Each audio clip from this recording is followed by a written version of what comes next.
I think, even if he tails off slightly, I think day two, kind of mid to late day two floor, even with if things don't go the way he wants for the rest of the season, I think that he's already shown that he's well rounded, versatile enough that teams will take a chance on him early. Okay. Well, Durst, are you going to be planting a flag on Colton Hood like Peter and Clint?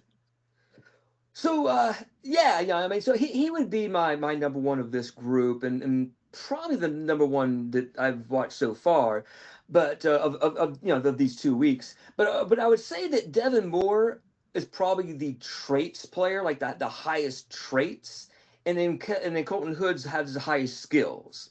So I can see a team maybe saying, "Oh, I love the length and I love the the strength and things like that of Devin Moore," but yeah, to me, I've got Colton Hood ahead of him.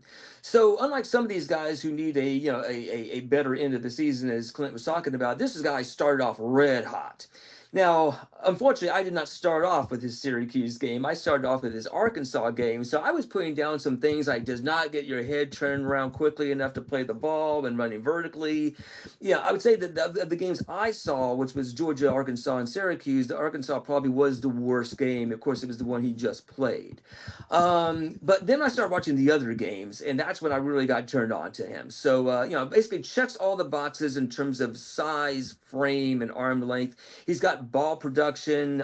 He stays composed. He consistently beats the receivers to the ball. He's got this almost like volleyball spike kind of thing that he did on several of these games where he's like along the boundary along the sideline, and he basically just like spiked the ball away from the receiver as the ball was getting there.